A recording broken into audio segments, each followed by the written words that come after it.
श्री पवन सुत हनुमान की जय। सर्व देवी देवताओं की जय।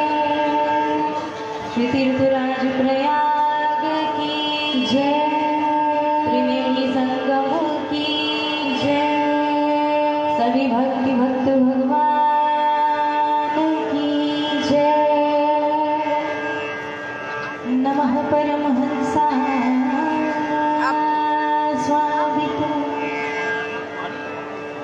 चरण कमल जन्म करंदाय भक्त जन मानस निवासाय श्री रामचंद्राय ध्येयं सदा परिभवाय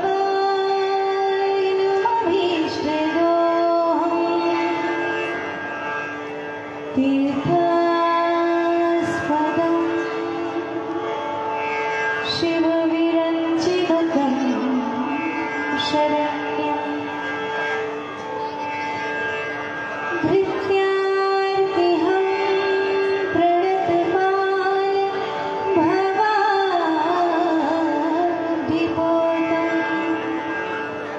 वन्दे महापुरुष ते चरणारविन्दम्।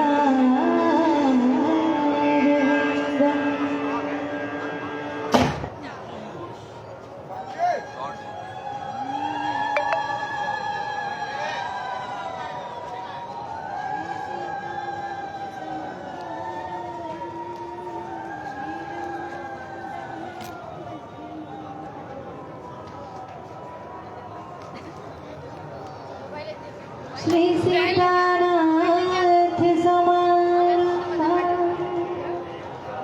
श्रीरामानन्दार्य मध्यमा अस्मदाचार्यपर्यन्ता वन्दे श्रीगुरुपरम्परा।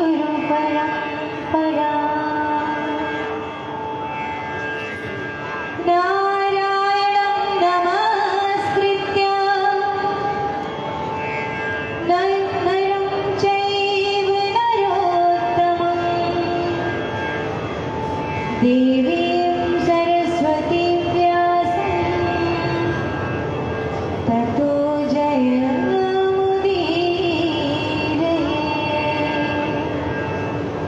जय जय श्री राधारमण जय जय नवल किशोर जय गोपी चित चोर प्रभु जय जय माखन चोर। सियापति रामचंद्र की जय। श्री राम कथा रस रसिक प्रभु शंभुनाथ हनुमान प्रेम सहित आसन धरो सुनहु कथा करुगा।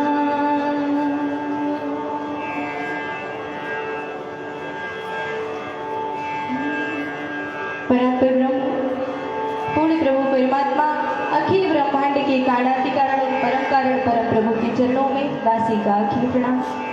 तत्पश्चात जगत जननी त्रैलोक्य पतित पावनी माता गंगे के चरणों में, तदंतर अनंत बलवंत श्री हनुमंत लाल जी महाराज के चरणों में, जगत जननी माँ जगदम्बा माँ अन्नपूर्णा एवं सर्व देवी देवताओं के चरणों में बारंबार वंदन। कली पावनावतार गोस्वामी श्री तुलसीदास जी महाराज के चरणों में वंदन। महामंडलेश्वर पवाहारी धर्म सम्राट धर्मनिष्ठ महामंडलेश्वर महंत श्री भवानी नंदन यति जी महाराज के चरणों में श्री चरणों में बारंबार वंदन बारंबार प्रणाम। परम पूज्य श्री सद्गुरुदेव भगवान के चरणों में वंदन। आप सभी श्रोतागण के हृदय में विराजमान परमात्मा के चरणों में मैं कोटि कोटि वंदन करती हूँ। परम पावनी रसास्वादन लाभ प्राप्त करने हेतु इस प्रांगण में विराजमान समस्त देवी देवताओं के चरणों में सादर नमन। कथा में प्रवेश करने से पूर्व नाम संकीर्तन करते हैं। नाम संकीर्तन से क्या होता है? कल आप सभी ने एक बात श्रवण किया कि कथा का अधिकारी कौन है। तो जो कथा प्रांगण में, जो भी प्रांगण में आके बैठ गए वे सभी कथा के अधिकारी। और एक निवेदन करूं, जब हम अपनी इस वाणी से राम नाम संकीर्तन करते हैं तो हमारी वाणी पवित्र होती है। इसीलिए कथा में प्रवेश करने से पूर्व प्रभु के राम नाम का या प्रभु के नाम के संकीर्तन से हम अपनी वाणी को पवित्र करते हैं। तो सभी लोग प्रेम से और तनिक माताओं से निवेदन करेंगे कि माताएं जो हैं इधर उधर जो अव्यवस्थित रूप में बैठी हैं, मैया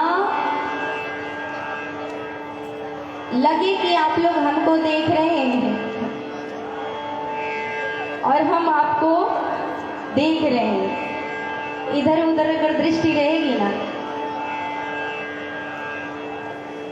तो ऐसा लगेगा कि आप श्री हनुमान जी को ढूंढ रहे हैं क्या कदाचित। तो एक बात बताऊं, श्री हनुमान जी तो ऐसे कथा प्रेमी हैं, महादेव जी भी ऐसे कथा प्रेमी हैं जो कैलाश पर्वत से उतर करके और पृथ्वी पर आकर के कथा सुनते हैं। ये वो मातृभूमि, ताली बजाने के कई लाभ होते हैं। ये जो बेकार की जो रेखाएं होती है ना, हस्तरेखाएं, ये रेखाएं आपकी समाप्त होती हैं और जीवन में जो कष्ट होते हैं वो कष्ट भी समाप्त होते हैं। कैसे? तालियों की सेवा से।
श्री रामचरितमानस कल हमने आपने श्रवण किया।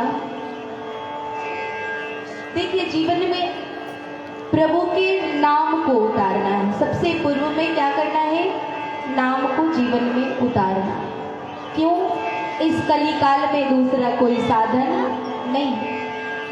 और यदा यदा अगर आप मंदिर में जाते हैं तो मंदिर में जाने के पश्चात प्रभु के रूपों को खूब निहारिए। प्रभु के रूप को ऐसा निहारिए, ऐसा देखिए कि उनका रूप, वो स्वरूप जो है वो आपके जब नेत्र बंद करे ना तो प्रभु ही केवल दिखाई पड़े। उनकी लीलाओं का गान कीजिए, उनकी लीलाओं का ध्यान कीजिए। नाम, रूप, लीला और धाम, ये जो आप धाम में निवास करते हैं ना, धाम में निवास करने का कोई साधारण फल नहीं है। बहुजन्म समर्जितेन लभते च पुरुषो यदा वै। जब ये हमारी अनेकों जन्म के पुण्य जब प्रबल होते हैं तब जाकर के प्रभु की कथा और धाम में निवास करने का सौभाग्य हम सभी को प्राप्त होता है। भगवान की कथा गानी तो कदाचित सरल है, भगत की कथा गानी अत्यंत कठिन होती है। श्रीमद् रामचरितमानस जी में 4 घाट पर कथा हो रही है। प्रथम घाट पर गोस्वामी जी कथा करते हैं। शरणागति भाव की जितनी बातें हैं गोस्वामी जी ने कही है। गोस्वामी जी कहते हैं कि मैं आपको वो कथा सुनाऊंगा। कौन सी कथा? जो कथा श्री याज्ञवल्क्य जी श्री भरद्वाज जी को सुनाते हैं। दूसरा घाट प्रारंभ हुआ। पहला घाट काशी जी। गोस्वामी जी ने कहा कि मैं जो याज्ञवल्क्य जी ने जो कथा सुनाई है मैं वो कथा आपको सुनाऊंगा। याज्ञवल्क्य जी यहीं पर कथा सुनाते हैं तीर्थराज प्रयाग में। किसको सुनाते हैं? श्रोता कौन? श्री भरद्वाज जी। भरद्वाज जी बड़े प्रेम से कथा को श्रवण करते हैं। दूसरा घाट है तीर्थराज प्रयाग, कर्मकांड घाट कहा गया। क्यों कर्मकांड घाट? जितनी भी कर्म प्रधान बातें हैं वो श्री याज्ञवल्क्य जी ने बताई है। याज्ञवल्क्य जी कहते हैं कि मैं आपको वो कथा सुनाऊंगा जो कथा श्री शंकर भगवान देवी पार्वती, माँ पार्वती को सुनाते हैं। कथा की जिज्ञासा माँ ने की थी, पार्वती मैया ने की थी। शंकर भगवान ने जो कथा कैलाश पर बैठ के सुनाई है, याज्ञवल्क्य जी ने कहा कि मैं वो कथा सुनाऊंगा। ये तीसरा घाट। चौथा घाट कौन सा है? चौथे घाट पर श्री काकभुसुंडी जी कथा श्रवण कराते हैं और श्रवण करते हैं बड़े प्रेम से बैठ करके खगराज, गरुड़ जी और भी पक्षी। आपको बतावें जब श्री शंकर भगवान कथा श्रवण करने के लिए आए हैं, कहाँ आए हैं? काकभुसुंडी जी के पास। इसमें एक भाव समझिएगा कि कथा चाहे कौवा ही क्यों न सुनाता हो, कथा कौवा ही क्यों न सुनाए, काग ही क्यों न सुनावे, पर श्री शंकर भगवान हंस बन करके और कथा को श्रवण करते हैं। कल महाराज श्री ने निवेदन, महाराज श्री ने आप सभी को कहा था क्या? कल कौन कौन लोग उपस्थित थे यहाँ पर? कल सभी लोग कौन कौन थे? एक बार जरा हाथ उठा दीजिएगा। अच्छा, और अच्छा, तो कथा श्रवण करने के लिए श्री शंकर भगवान कहते हैं कि देवी मैं वो कथा सुनाऊंगा जो कथा श्री काकभुसुंडी जी ने गरुड़ जी को सुनाई है। अच्छा, काकभुसुंडी जी आपको कैसे कथा श्रवण कराते हैं और काकभुसुंडी जी की कथा क्या है? काकभुसुंडी जी कौन है? सबसे पूर्व में वे अवध में ही उनका जन्म हुआ।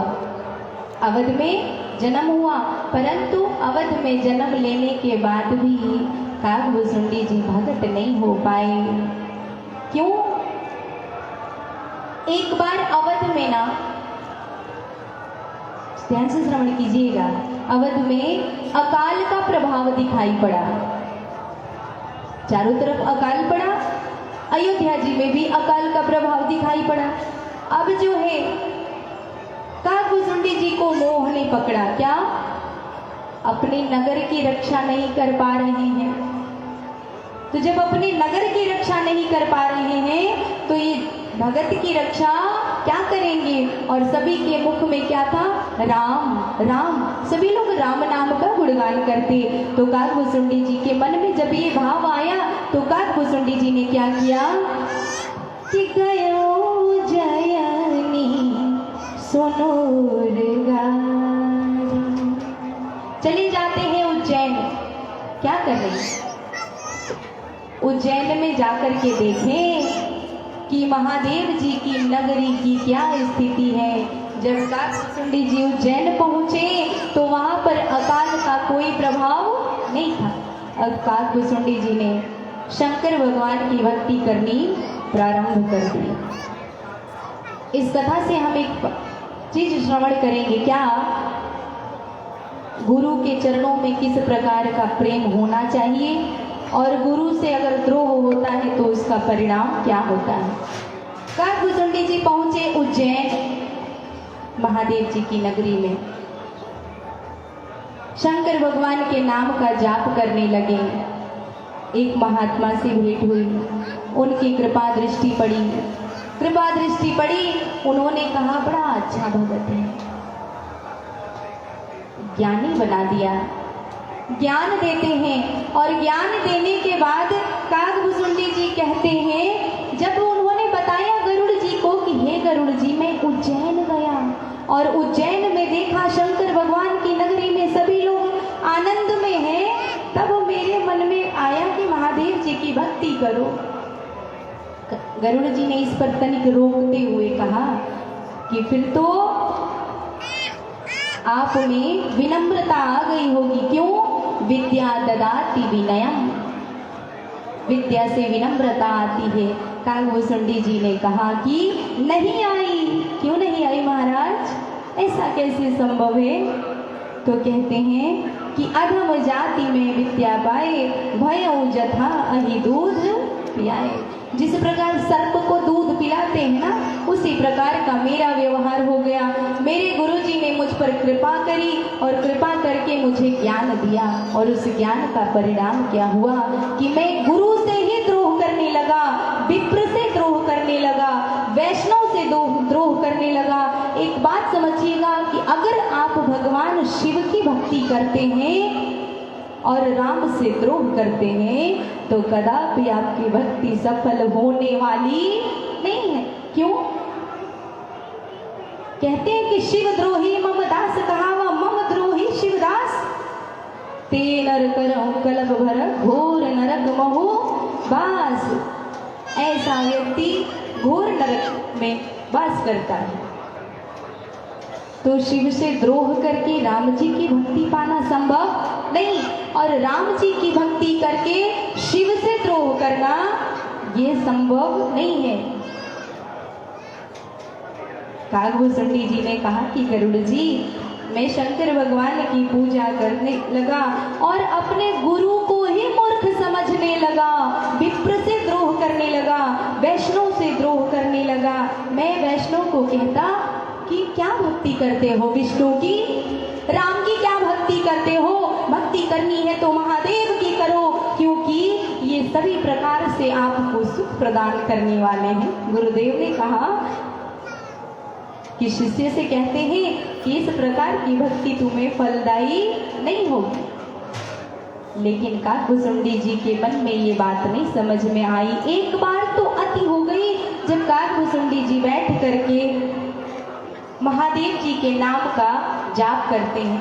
ओम नमः शिवाय, हरि ओम नमः शिवाय, ओम नमः शिवाय, हरि ओम नमः शिवाय, ओम नमः शिवाय, हरि ओम नमः शिवाय, ओम नमः शिवाय, हरि ओम नमः शिवाय, ओम नमः शिवाय, हरि ओम नमः शिवाय। भैया ऐसे आप लोग बैठेंगे तो नहीं, हरि ओम नमः शिवाय।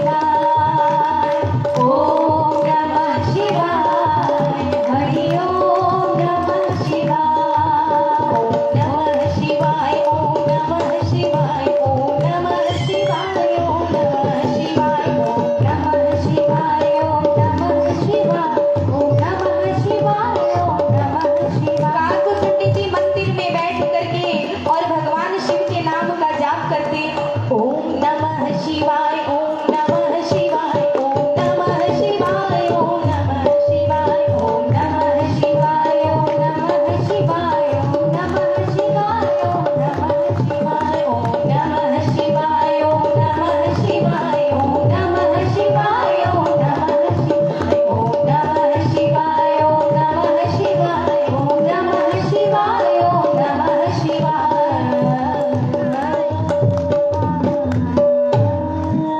कागभूषुंडी जी बैठकर महादेव जी के नाम का जाप करते हैं। ठीक है, महादेव जी के नाम का जाप करना तो ठीक, परंतु उन्होंने क्या किया कि गुरुदेव भगवान निकट से निकले हैं और कागभूषुंडी जी बैठकर देख रहे हैं कि मेरे गुरु आ रहे हैं, और गुरु को आता देख करके भी कागभूषुंडी जी ने प्रणाम नहीं किया, प्रणाम नहीं किया। क्या करते, नेत्र को अपने बंद कर लिए। क्यों? ज्ञान, अधिक ज्ञान होना भी मुझे लगता उचित नहीं है। कागभूषुंडी जी अपने जीवन में जितने जन्म पाए हैं, आप अभी आगे श्रवण करेंगे, उन्होंने ज्ञान की तरफ भी आगे बढ़े ही नहीं। हाँ रे पिता, पढ़ाई पढ़ाई, लेकिन नहीं पढ़ते। क्यों? जिस ज्ञान के कारण आज अपने गुरु जी का अपमान करने जा रहे हैं। गुरु जी आए हैं और इन्होंने प्रणाम नहीं किया। ये बात शंकर भगवान को हजम नहीं हुई। महादेव जी ने कह दिया कि गुरु आया हुआ अभिमान ते उठ नहीं की प्रणाम। गुरुदेव भगवान के आने पर वे मूर्ख, तुमने उठकर प्रणाम भी नहीं किया। ये व्यवहार कदापि उचित नहीं है।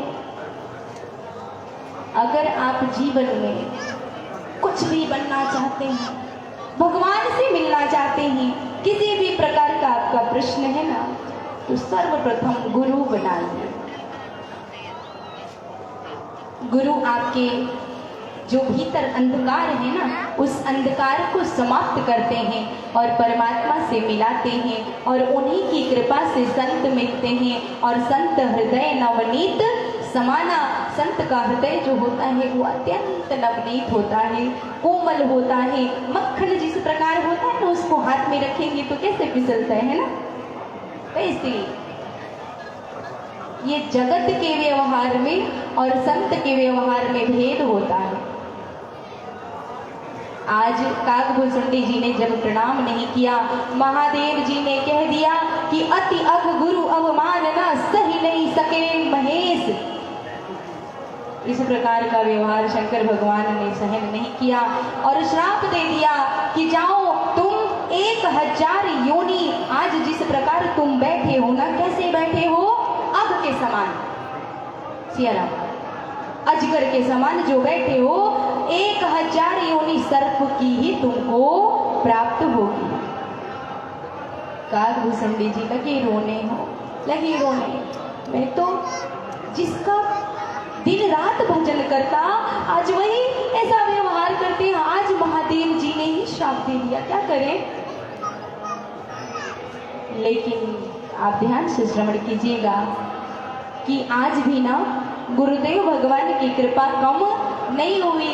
गुरुदेव भगवान महादेव जी से निवेदन करने लगे, प्रार्थना करने लगे कि हे महादेव, शिष्य है मेरा, बालक है, इस प्रकार का व्यवहार मत कीजिए, इस प्रकार का श्राप है महादेव मत दीजिए। ये सर्प की योनि में भजन कैसे करेगा। गुरु की प्रार्थना महादेव जी ने श्रवण की। गुरुदेव भगवान महादेव जी को प्रसन्न करने के लिए नमामि समीशान निर्वाण रूपम विभुं व्यापकं ब्रह्मवेद स्वरूपम नमामि समीशान निर्वाण रूपम विभुं व्यापकं ब्रह्मवेद स्वरूपम विभुं व्यापकं ब्रह्मवेद स्वरूपम विभुं व्यापकं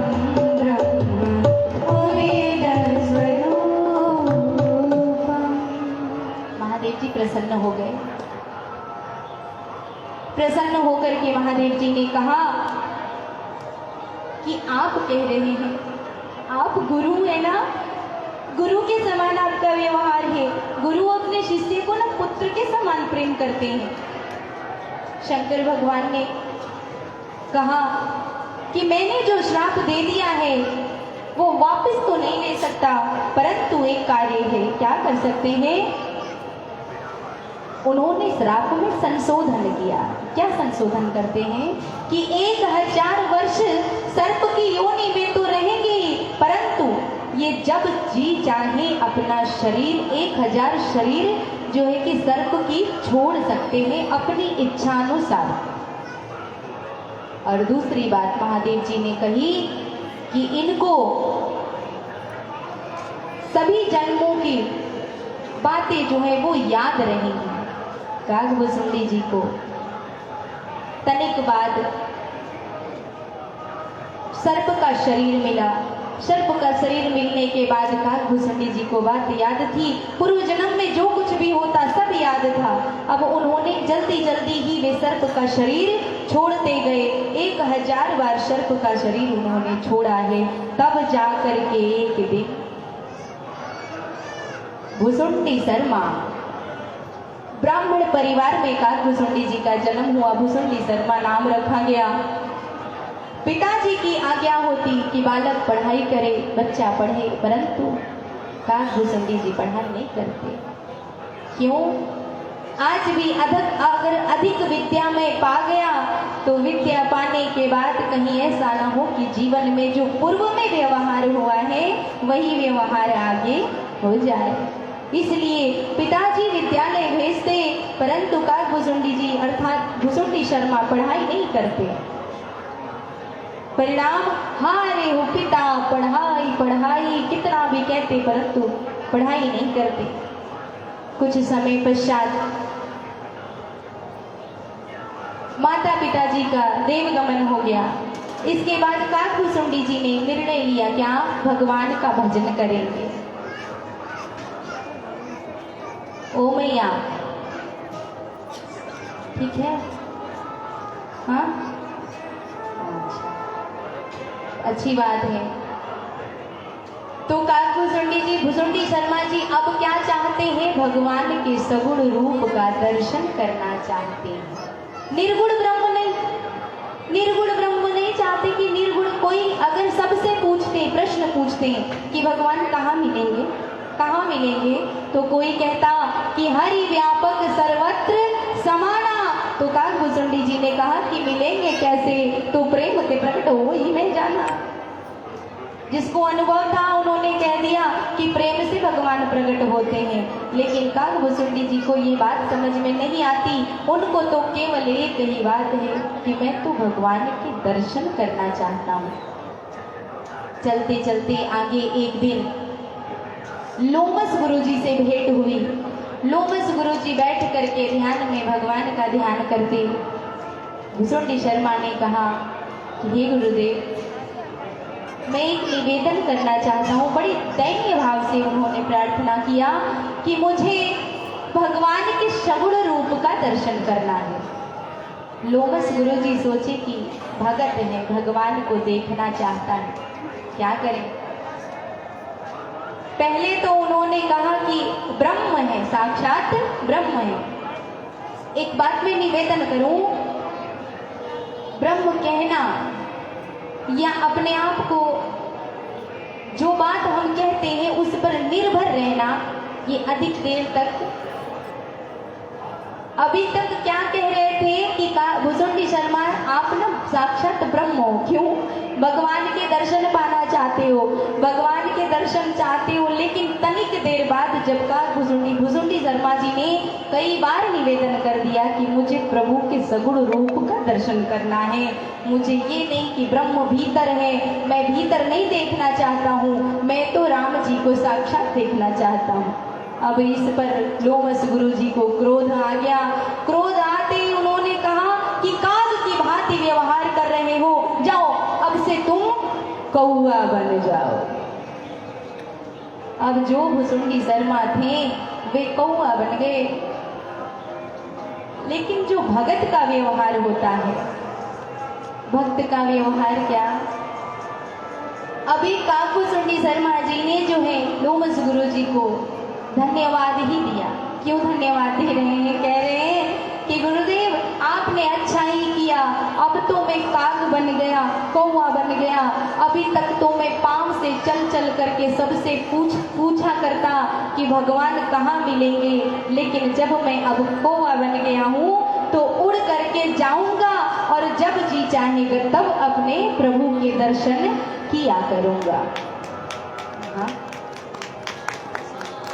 और समझ नहीं, एक ही बात उनके मन में रहती कि और समझ नहीं, हमें चाहिए हमको इतनी समझ भली कि ठाकुर हमरे अवध बिहारी, ठकुराइन श्री जनक लली।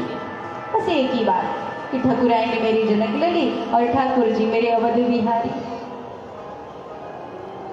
भगवान ने गुरु जी की मति फेरी है। लोमस गुरु जी ने बुलाया है काकभूषुंडी जी को, आओ बैठो, और फिर सर पे हाथ फेरा है। राम नाम का मंत्र दिया लोमस गुरु जी ने, कहा कि जाओ राम नाम के मंत्र का जाप करो और श्री धाम अयोध्या जी में जाकर के और प्रभु के दर्शन किया कीजिए, और दर्शन करने के बाद अपने भक्तों को सभी को कथा श्रवण कराइए। ये काकभूषुंडी जी तुरंत उड़ करके श्री धाम अयोध्या पहुंचे हैं। एक बात आपको बताएं, अगर इस जीवन में सब कुछ किया और भजन नहीं किया, सब कुछ करना बेकार है भजन के बिना। क्यों? किसी संत ने एक निवेदन किया है कि भजन बिन ये जीवन पशु जैसा बीते, भजन बिन ये जीवन पशु जैसा बीते, भजन बिन ये जीवन पशु जैसा बीते, भजन बिन ये जीवन पशु जैसा बीते, भजन बिन ये जीवन पशु जैसा बीते। ये जीवन पशु की भांति नहीं व्यतीत कर रहे। अगर हम चाहते हैं कि मनुष्य का शरीर पाकर के कुछ अच्छा कार्य करे, कुछ बढ़िया करे, तो जीवन में भजन का होना जरूरी है। नहीं तो सब कुछ करना, सब पढ़ना बेकार है। पढ़े शास्त्र सभी कुछ जान लिया, पर वास्तव में कुछ जाना नहीं। भवसागर में रहते हुए भी यदि जानते नाव चलाना नहीं, तरती जिसमें तरनी तुमने उस केवट को पहचाना नहीं। सब जानना भैरव व्यर्थ हुआ। भैरवदास जी का पद है, कहते हैं कि सब जानना भैरव व्यर्थ हुआ, तुमने तरना यदि जाना जय हो नहीं। अगर तुमने तरना नहीं जाना, उस केवट को नहीं पहचाना, जो केवट ये भवसागर रूपी नैया से हमें पार लगाते हैं। अच्छा, भवसागर क्यों कहा? इस संसार को भवसागर क्यों कहा? भवसागर क्यों कहा? सागर, आप लोगों ने समुद्र देखा है? कौन कौन लोग गए हैं समुद्र में? एक बार जरा हाथ उठाइएगा। अरे आजकल तो समुद्र के ऐसे लहरों को देखने हम चले जाते हैं। हाँ देखिए, सियाराम वहां से बता रहे हैं हम जाते हैं।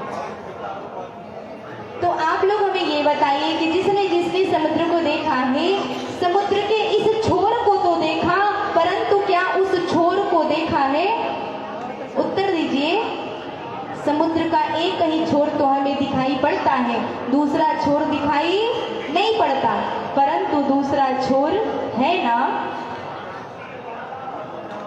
उसी प्रकार ये पहला छोर, ये जो जीवन और ये जो हमारा वर्तमान जो हम जी रहे हैं, ये छोर तो दिखाई पड़ता है। जितना सत्य जीवन है न मैया, उतना ही बड़ा सत्य दूसरा छोर मृत्यु है, जिसको हम देख नहीं पाते। और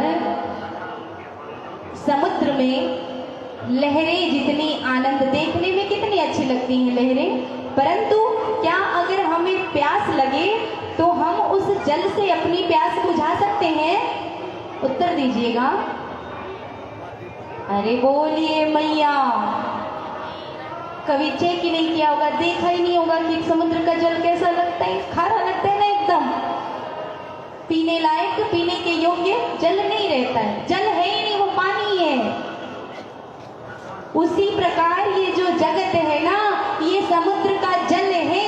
समुद्र का जल समुद्र का पानी है जो देखने में सुंदर है, देखने में तो अच्छा लगता है, परंतु उस पानी से प्यास बुझने वाली नहीं है। तो ये माया, ये प्रपंच देखने में तो सब कुछ बड़ा ही अच्छा लगता है, लेकिन अगर वास्तव में देखा जाए तो सत्य केवल एक ही है कि सिया राम राम राम, सिया राम राम राम, सीता राम राम राम, सीता राम राम राम, सीता राम राम राम, सीता राम राम राम, सीता राम राम राम, सीता राम राम राम, सीता राम राम राम, सीता राम राम राम, सीता राम राम राम, सीता राम राम राम, सीता राम राम राम, सीता राम राम राम, सीता राम राम राम, सीता राम राम राम।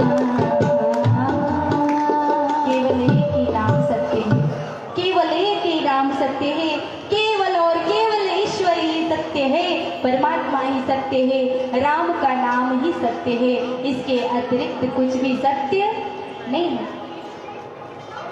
तो फिर हम अपने जीवन में इस भजन को नहीं उतारे, राम के नाम को नहीं लिया, तो फिर क्या किया? कुछ नहीं किया ना मैया। आप लोग ना दिन भर जो करना हो व्यवहार कीजिएगा, और शाम को जब आराम से विश्राम करने जाइएगा ना, तो एक बात का चिंतन कीजिएगा। क्या? कि मैंने अपने लिए क्या किया है ना, मैंने अपने लिए अभी तक क्या किया। खूब बढ़िया से सोचिएगा, तो मैं आपको बताऊं, उत्तर पहले से ही मिल जाएगा। उत्तर क्या मिलेगा? कि मैंने अपने परिवार के लिए ये किया, उनके लिए वो किया, उनके साथ ऐसा व्यवहार किया, सब कुछ किया, परंतु अपने लिए क्या किया? तो पता चलेगा कि कुछ भी नहीं। याद आएगा कि जो मैंने दान, पुण्य, तीर्थ, पांव से चलकर तीर्थ किया, कान से भगवान के कथा को श्रवण किया, और जो है कि भोजन प्रसाद जो आप बनाते हैं वो ठाकुर जी को प्रसाद पवा के फिर ग्रहण कीजिए। ये सब अगर व्यवहार आपने किया है तो समझिएगा कि आपने अपने लिए कुछ किया है, अन्यथा तो जीवन में अपने लिए कुछ भी नहीं किया। कागभूषुंडी जी बैठ करके भगवान के गुणानुवाद दिन रात किया करते, दिन रात भगवान की कथाओं को श्रवण कराते। और जब कागभूषुंडी जी जब छोटे थे ना, बचपने में, बालकपने में क्या करते कि अपने मित्रों को बुला करके और राम जी जैसे जैसे व्यवहार करते ना, वैसे वैसे वो भी बाल लीला करते। ये जो रामलीला का मंचन होता है ना, रामलीला का मंचन कागभूषुंडी जी से ही प्रारंभ है। किसी को लक्ष्मण बना देते, किसी को भरत बना देते, किसी को शत्रुघ्न बना देते, स्वयं राम बन जाते, और जिस जिस प्रकार से राम जी व्यवहार किया करते, वैसे वैसे कागभूषुंडी जी भी व्यवहार किया करते। कागभूषुंडी जी इसी प्रकार भगवान के नाम का जाप करने लगे। आज एक बार और उनको मोह पकड़ता है। कब? एक बार भगवान राम हाथ में रोटी लेकर के ऐसे जब पाते हैं ना, मैया ने रोटी को ऐसे गोल गोल करके दिया, क्या उसको बोलते हैं हम लोगों की भोजपुरी में, चोंगा बना के दिया, अभी आजकल रोल करके दिया, मैया ने दिया और भगवान पाते हैं, ठुमुक ठुमुक करके नृप की मणिमयी अंगनाई, भगवान राम श्री चक्रवर्ती जी महाराज के अंगनाई का जो वर्णन है वो बड़ा ही अद्भुत है, सुंदर है, और भगवान उसमें चलते हैं। रोटी ले ले करके प्रभु ऐसे भागे, और जब वे रोटी पा रहे हैं तो पीछे देख रहे हैं कि कौवा आ रहा। कौन? काकभूसुंडी जी। जब ये रोटी लेके भागने लगे, काकभूसुंडी जी को मोह पकड़ लिया। ये तो ऐसे भाग रहे हैं मानो कि मैं रोटी लेकर के चला जाऊं। अब यहाँ पर काकभूसुंडी जी को तुरंत मोह हो गया। किस प्रकार मोह पकड़ा है? कहते हैं जब काकभूसुंडी जी ने रोटी लिया और ऊपर उड़ते उड़ते चले गए, भगवान के हाथ जो ये पीछे पीछे रोटी के लिए जहां जहां काकभूसुंडी जी जाते वहां वहां भगवान के हाथ जाते। कैसे कि रोटी के दुख के कारण रोवत तीनों लोग के पालनहारी। रोटी के दुख के कारण रोवत तीनों लोग के पालनहारी। रोटी के दुख के कारण रोवत तीनों लोग के पालनहारी। रोटी के दुख के कारण रोवत तीनों लोग के पालनहारी। शंका भई क्या यही है, यही भगवान रमावती राम हमारे। शंका भई क्या यही है, यही है भगवान रमावती राम हमारे। मैंने प्रभु को वहीं रोते देखा, मैंने प्रभु को वहीं रोते छोड़ा। उड़ने लगा मैं तो पंख पसारे, जाऊं जहाँ जहाँ आए तहाँ तहाँ पीछे वो बालक रोता हुआ रे। जाऊं जहाँ जहाँ आए तहाँ तहाँ पीछे वो बालक रोता हुआ रे। जाऊं जहाँ जहाँ आए वहाँ वहाँ पीछे वो बालक रोता हुआ रे। भगवान जहाँ जहाँ जाते, काकभूसुंडी जी जहाँ जहाँ जाते, प्रभु वहाँ वहाँ मेरी रोटी दे दो। काकभूसुंडी जी को ऐसा मोह पकड़ा। भगवान ने कहा जब थक हार करके तीनों लोक में भ्रमण करके वापस आकर के प्रभु के चरणों में काकभूसुंडी जी ने प्रणाम किया है। प्रभु मुझसे त्रुटि हुई, मुझसे भूल हुई, मुझे क्षमा कर दीजिए। भगवान ने कहा कि काकभूसुंडी जी अभी तो आपने बाहर का व्यवहार देखा है, तनिक भीतर प्रवेश करके देखिए। ज्यों प्रभु ने मुख खोला है, काकभूसुंडी जी भीतर प्रवेश किए। आपको बतावें 2 घंटे में 1 कल्पों तक की कथा का श्रवण काकभूसुंडी जी ने क्या देखा? पूरा ब्रह्मांड प्रभु के भीतर है। काकभूसुंडी जी अंदर से कहने लगे 2 घंटे में परेशान प्रभु, अब आज के बाद आपकी माया मुझे इस प्रकार कभी ना व्यापे।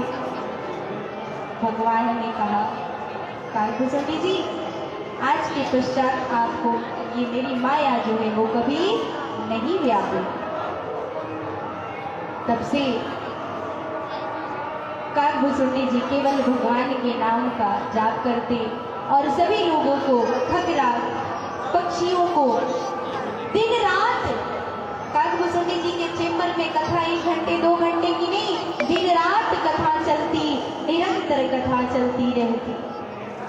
जब काकभूसुंडी जी कथा सुनाते हैं ना, उसी समय शंकर भगवान उतर करके कथा श्रवण करते। तो ये रही काकभूसुंडी जी की कथा। अच्छा, गरुड़ जी को क्यों मोह पकड़ा? गरुड़ जी को भी मोह पकड़ा है।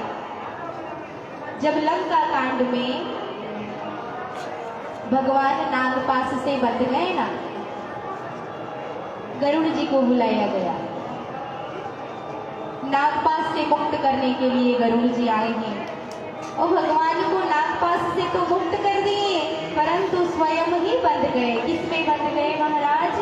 माया में। ये भगवान है। अगर भगवान होते तो स्वयं ही मुक्त हो गए होते।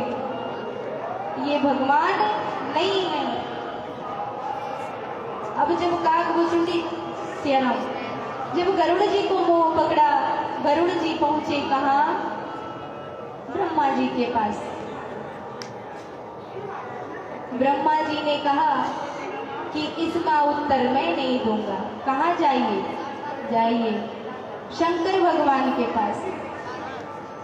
जब चार मुख वाले नहीं उत्तर दे पाए तो मन ही मन गरुड़ जी कहते कि मेरा प्रश्न ही इतना कठिन है, चार मुख वाले नहीं दे पाए। अब पहुंचे शंकर भगवान के पास, पांच मुख वाले। शंकर भगवान ने कह दिया, पहले गए नारद जी के पास, ब्रह्मा जी के पास, तब गए शंकर भगवान के पास। अब गरुड़ जी मन ही मन प्रसन्न हो रहे। एक मुख वाले ने भी नहीं बताया, चार मुख वाले ने भी नहीं बताया, पांच मुख वाले शंकर भगवान ने भी कह दिया कि आपको कथा जाकर के काकभूषुंडी जी के पास जाकर के आप कथा श्रवण कीजिए, तब ही हो सब संशय भंगा। जब बहुकाल करिए सत्संगा, जब बहुत काल तक आप सत्संग करेंगे ना गरुड़ जी, तब आपका संशय समाप्त होगा।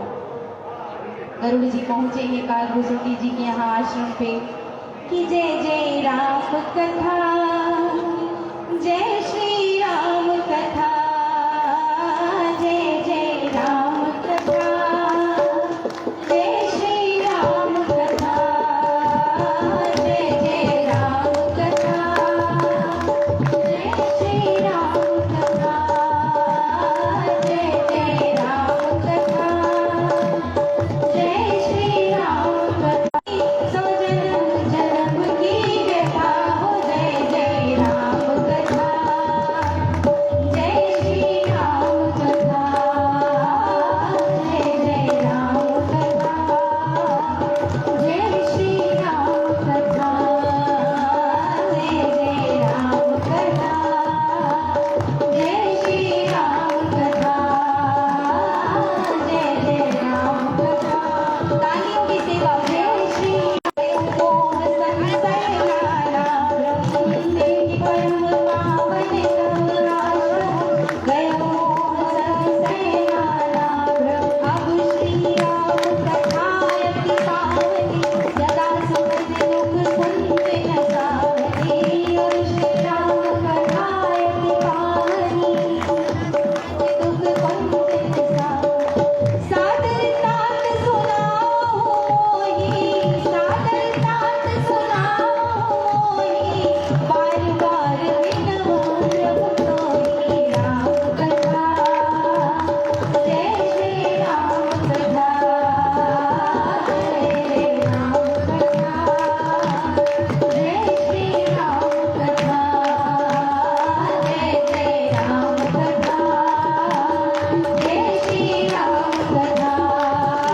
श्रवण कर मिट जाती है, कथा श्रवण कर मिट जाती है, इसे श्रवण कर मिट जाती सौ जन्म जन्म की व्यथा हो। जय जय राम कथा, जय श्री राम कथा, जय जय राम कथा, जय श्री राम कथा, जय जय राम कथा, जय श्री राम कथा, जय जय राम कथा, जय श्री राम कथा।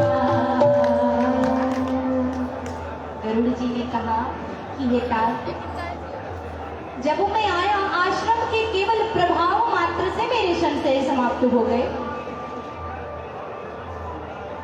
ये आश्रम का प्रभाव है। कहते हैं कि जब मैं आश्रम के निकट पहुंचा तब ही मेरा संशय समाप्त हो गया। शंकर भगवान ने बताया था, कहा था कि गरुड़ जी आप जब बहुकाल तक, अधिक समय तक जब सत्संग करेंगे ना, तो ये जो आपके मन का भ्रम है ये समाप्त हो जाएगा। गरुड़ जी बैठकर काकभूषुंडी जी के पास कथा श्रवण करते हैं। ये कथा की महिमा है। कथा की महिमा क्या है राम कथा कलिका मद गाई। इस कलिकाल में कामधेनु गाय के समान है ये कथा। जो आप चाहते हैं ये सभी मन्नतों को पूर्ण करती है, परंतु एक शर्त है। क्या? आप जो चाहते हैं ना ये धर्म सम्मत होना चाहिए। एक बार एक वक्त अपने वक्तव्य में बताते हैं कि मैं कथा कर रहा था। एक मैया ने आकर के मुझसे पूछा कि आप कहते हैं कि ये राम कथा सभी कुछ प्रदान करती है, ये राम कथा सब कुछ देने वाली है। और महाराज जी आपने निवेदन किया था, आपने कहा था कि इन चौपाइयों को अगर आप पढ़ेंगे तो जो आप चाहते हैं वो कार्य आपका सफल हो जाएगा। अब व्यास जी ने कहा कि हाँ मैया बात तो सकते हैं, आप क्या कहना चाहती हैं, क्यों आपका नहीं हुआ? मैया ने कहा नहीं, मैंने जो मांगा वो पूरा नहीं हुआ। अच्छा ऐसा क्यों हुआ? व्यास जी ने पूछा अच्छा आपने मांगा क्या था? तो बताते हैं, कहती है कि मैंने मांगा था, पड़ोसी इतना परेशान कर रहा है, खेत बाड़ी घर द्वार सब में इतना परेशान करता है कि मैंने सोचा कि उसका विनाश हो जाए, तो इसलिए मैं रोज उन चौपाइयों को निरंतर रोज नित्य प्रतिदिन पढ़ती हूँ। व्यास जी ने कहा ओ मैया ये कथा अगर आप वो मांगिए जो धर्म सम्मत है,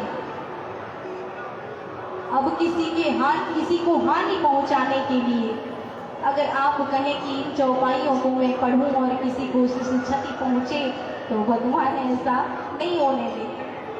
क्योंकि आगे जब प्रसंग में आप श्रवण करेंगे ना, भगवान राम की कथा में जब धनुष भंग का कार्य होता है, रंगभूमि में जब प्रभु आते हैं, तो वहां पर भगवान जब धनुष उठाने के लिए जाते हैं तो कितने राजा हैं जो सभी कहते हैं कि धनुष उनसे ना टूटे, धनुष उससे ना टूटे, उनसे ना टूटे। अब भगवान क्या करे भैया, एक की सुने कि किसकी सुने? हजारों 10,000 राजा वहां पर उपस्थित हैं, और अगर 10,000 9,099 या 999 सब मिल के अगर एक कहते किसी एक से कि उनसे टूट जाए तो कदाचित धनुष टूट जाए, लेकिन सभी राजा कहते कि हमसे नहीं टूटा तो उससे नहीं टूटना चाहिए, मुझसे नहीं टूटा तो उससे नहीं टूटना चाहिए। अब क्या हुआ, एक ही बार 10,000 राजाओं ने उठकर धनुष को उठाने की प्रतिज्ञा ली कि सब लोग मिलकर के धनुष उठाते। कैसे टूटेगी धनुष? किसकी सुनेंगे प्रभु? तो ये राम कथा की महिमा है। गोस्वामी जी ने कहा है, संतों का ये निवेदन है कि अगर हम ज्ञानी नहीं है, कर्मकांडी नहीं है, उपासक नहीं है, परंतु एक कार्य हम सभी कर सकते हैं। क्या कर सकते हैं? आप लोग कभी कहीं जाते हैं ना तो एक श्लोक बना होता है, श्लोक समझ रहे हैं? एक तो सीढ़ियां होती हैं, जो जिनके हाथ पैर ठीक ठाक है वो सीढ़ियों से चढ़ के ऊपर चले जाते हैं सरलता पूर्वक, लेकिन कुछ लोग ऐसे भी हैं जो सीढ़ियां नहीं चढ़ के जा पाते हैं, नहीं जा सकते हैं, तो उनके लिए क्या होता है, श्लोक की व्यवस्था की रहती है। उस श्लोक पर तो 4 पांव वाले भी चल के चले जाते हैं। गोस्वामी जी ने क्या किया, हम लोग संस्कृत में रामायण ना पढ़ पाए, परंतु सभी लोग ये जो गांव की भाषा में, अवधी भाषा में, मानस में गोस्वामी जी ने इतने सरल भाषा में चौपाइयों को लिखा है कि इनको हम सरलता पूर्वक सभी लोग पढ़ सकते हैं। और अगर आप कोई भी ग्रंथ पढ़ते हैं ना, ग्रंथ में या भगवत गीता में भगवान ने उपदेश किया है। भगवान ने अपने मुख से व्यवहार क्या करना चाहिए, क्या होना चाहिए, ये व्यवहार करने की क्रिया भगवान ने बताई है, परंतु श्रीमद् रामचरितमानस जी में भगवान ने बताई नहीं है, अभी तो करके दिखाई है। प्रातः काल उठिके रघुनाथा, मात पिता गुरु ना वही माथा। इस प्रकार का व्यवहार भगवान स्वयं करते हैं कि आपको भी अपने जीवन में ऐसा ही व्यवहार करना चाहिए।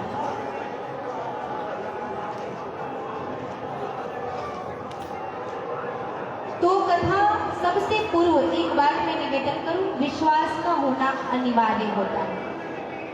जैसे मानस जी की चौपाइयां अगर आप पढ़ते हैं तो पूर्ण विश्वास के साथ पढ़िए कि हाँ मैंने ये जो समय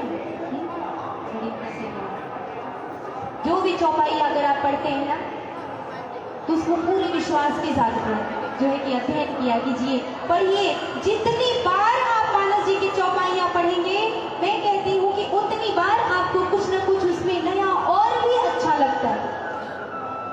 और ज्यादा कुछ नहीं तो एक चीज तो बोल ही सकते हैं कि जी मंगल भवन अमंगल हारी, प्रभु सुदशरथ अजिर बिहारी, प्रभु सुदशरथ अजिर बिहारी, प्रभु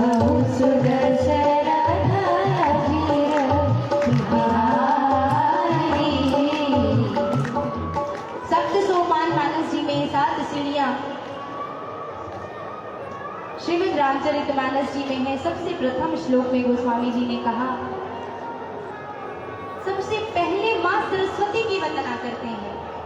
वर्णानाम अर्थ संख्यानाम रसानाम छन्दसामपि मंगलानाम च कल्पारं वन्दे वाणी विनायको।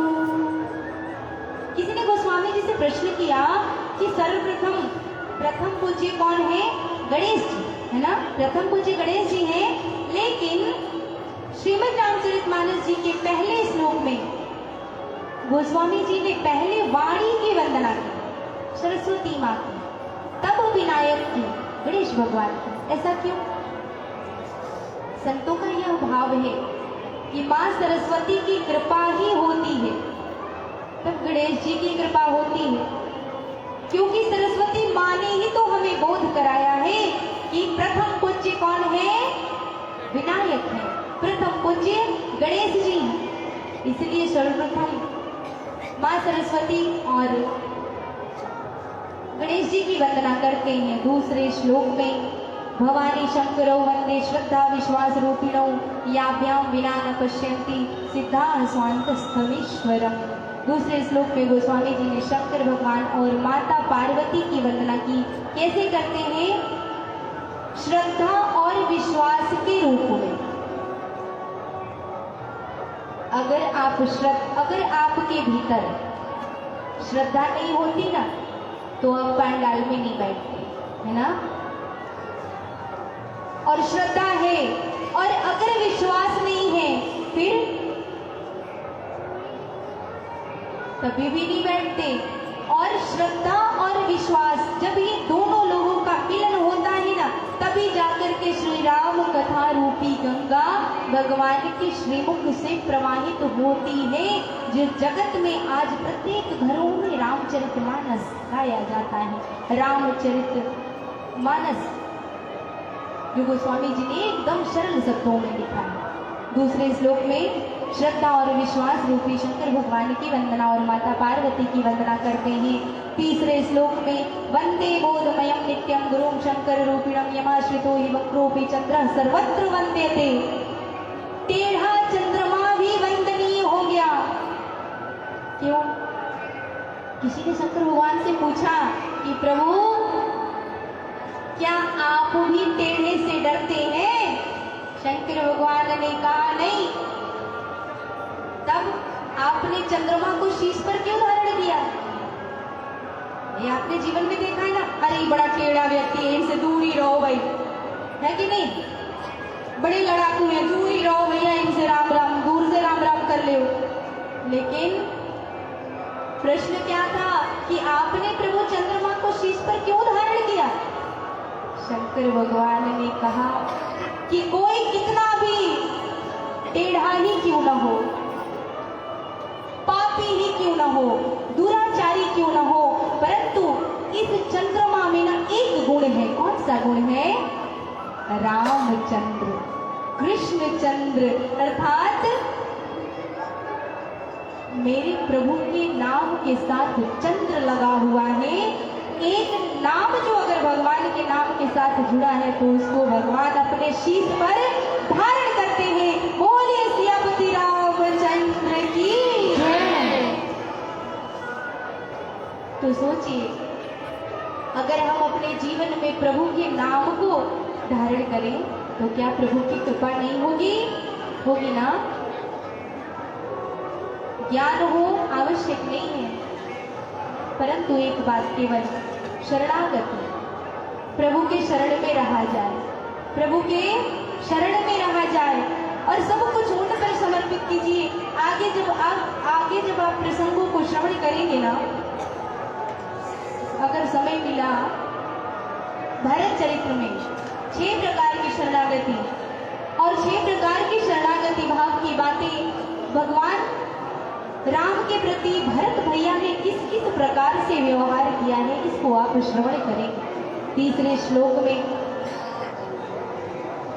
वंदना करने के पश्चात 4थे श्लोक में वंदना करते हैं श्री सीताराम गुणग्राम पुण्यारण्य विहारिणो वंदे विशुद्ध विज्ञानो कविश्वर कपीश्वर। कविश्वर श्री वाल्मीकि जी की वंदना और कपीश्वर श्री हनुमंत लाल जी की वंदना करते हैं। उत्पत्ति, पालन और प्रलय की जो हेतु है सीता मैया की वंदना करते हैं। अगले श्लोक में गोस्वामी जी ने प्रभु श्री रामचंद्र जी की वंदना की है और 7वें श्लोक में कहते हैं स्वयं के विषय में गोस्वामी जी ने कहा कि नाना पुराण निगमागम सम्मतम यद,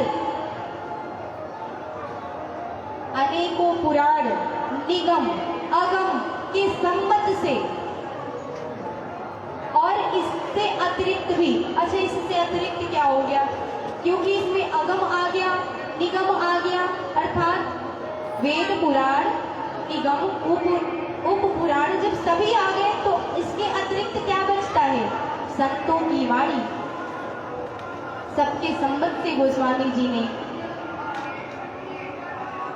वंदना की है। 7 श्लोकों के माध्यम से देवकोटि की वंदना करते हैं और गोस्वामी जी कहते हैं कि अगर प्रभु का हाथ हम सभी के सिर पर होना तो इस जगत में चिंता करने की कोई आवश्यकता नहीं है। और देखिए, हम कथा जो है विश्राम होने को जा रही है, तो प्रेम से हम सभी अपने जो हाथों की जो तालियां है ना, तालियों की सेवा करते हुए भजन को गाएंगे साथ में कि सिर पर सीताराम फिकर फिर क्या करना, सिर पर सीताराम फिकर फिर क्या करना, सिर पर सीताराम फिकर फिर क्या करना, सिर पर सीताराम फिकर फिर क्या करना, सिर पर सीताराम फिकर फिर क्या करना, सिर पर ऐसे काम नहीं चलेगा ना, नहीं चलेगा ऐसे। तालियों की आवाज यहाँ तक आनी चाहिए और यहाँ तक ही क्या, बाहर तक जानी चाहिए। सभी लोग प्रेम से सिर पर सीताराम फिकर फिर क्या करना, सिर पर सीताराम फिकर फिर क्या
सिर पर सीताराम, फिकर फिर क्या करना। दिन रात प्रभु से निवेदन करना है कि हे प्रभु, इस जीवन की नैया, अच्छा हमें लगता है कि हम कर रहे हैं कुछ, अगर अच्छा व्यवहार होता है ना तो कौन करता है? हम कहते हैं हम कर रहे हैं, और अगर कुछ बुरा हुआ तो वो कौन करता है? भैया कौन करता है? कुछ बुरा हुआ तो कौन करता है? बताइए। अब इस प्रश्न का तो उत्तर देना पड़ेगा ना आप लोगों को। कौन करता है? ये नहीं बताइए। भगवान करते हैं ना, है ना? लेकिन भगवान कैसे करते हैं? जो आनंद सिंधु सुख राशि सी करते त्रैलोक सुपासी, भगवान के खाते हुए तो दुख है ही नहीं, वो अथाह आनंद के सागर है। अब बताइए, अब भगवान कैसे करते हैं? जब कुछ बढ़िया होता है तो हम करते हैं, और जब कुछ खराब होता है तो आपने उत्तर दिया कि भगवान करते हैं। नाना, काहू न को सुख दुख करे दाता, निज कृत कर भोग सब भ्राता। काहू न को सुख दुख करे दाता, निज कृत कर्म भोग सब भ्राता। निषाद जी से, निषाद राजगुरु से जब भेंट होती है ना आगे, तो निषाद जी ने प्रभु को खुशी की चटाई पर लेटे हुए देखा ना, रोने लगे ना। भगवान ऐसी खुशी की चटाई पर, कितना कोमल शरीर है ना, कितनी पीड़ा हो रही होगी, कितना कष्ट हो रहा होगा। कैकेयी मैया ने ठीक नहीं किया। लक्ष्मण जी ने कहा कि निषाद जी, ना तो कोई किसी को सुख देता है और ना ही कोई किसी को दुख देता। निज कृत कर्मों को ही हम भोगते, चाहे वो भगवान ही क्यों ना हो। प्रभु को अगर श्राप मिला है तो प्रभु ने उस श्राप को सिरोधार्य किया है और पृथ्वी पर आए हैं।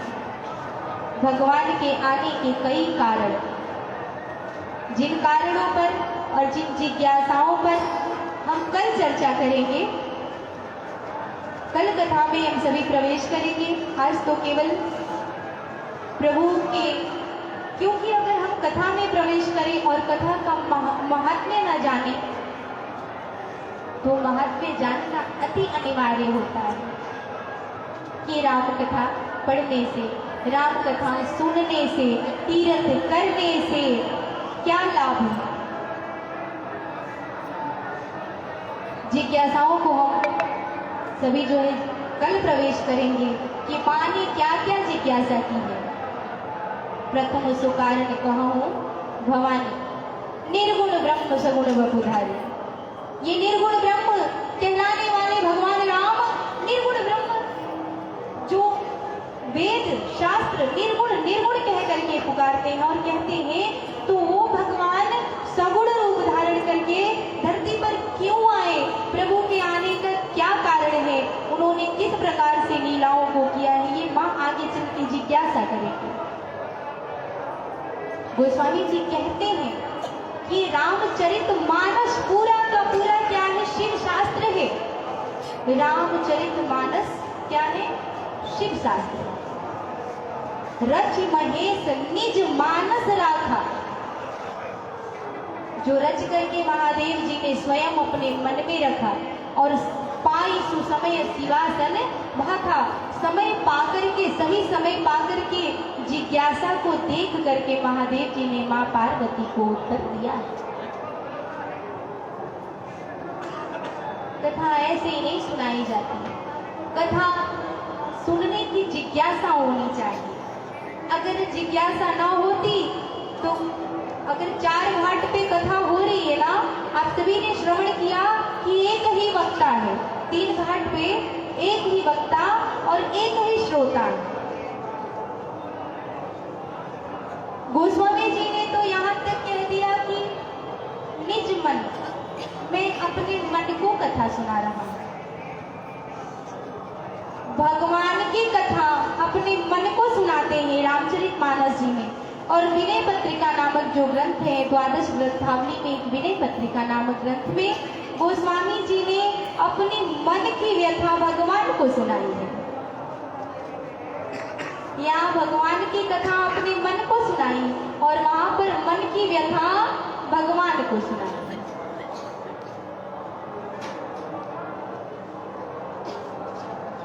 तो ये रामचरितमानस कैसा है? का भाषा का संस्कृत प्रेम चाहिए साच, काम जो आवे कामरी तो कालय करे कमाच।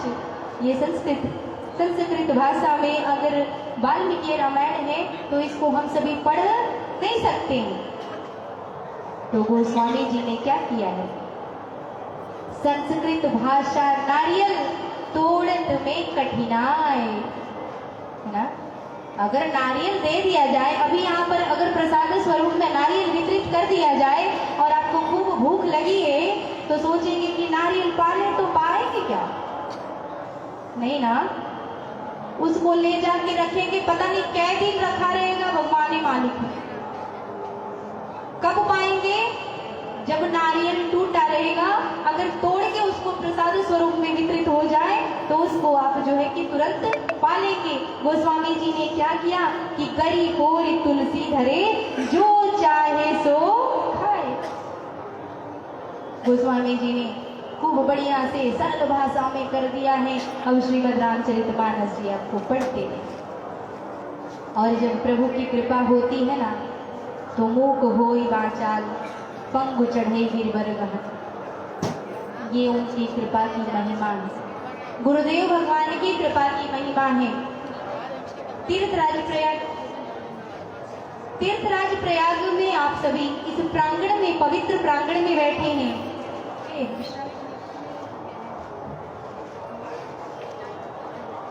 एक भजन, इसके पश्चात विश्राम, क्योंकि महाराज श्री के आने का समय हो गया है और आने से पूर्व, महाराज श्री के आने से पूर्व ही कथा को हम सभी आ रहे हैं।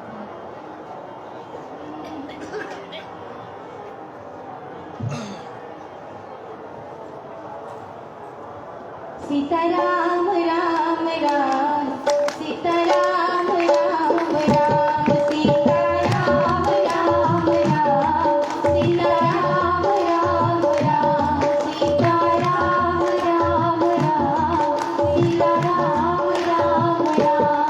सीताराम राम राम, सीताराम राम राम, सीताराम राम राम, सीताराम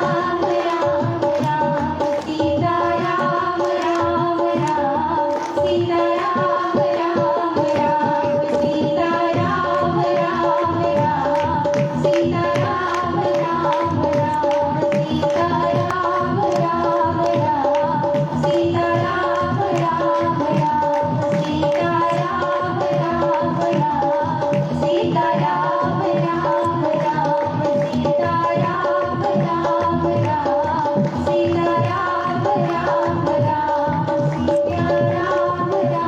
राम, सीताराम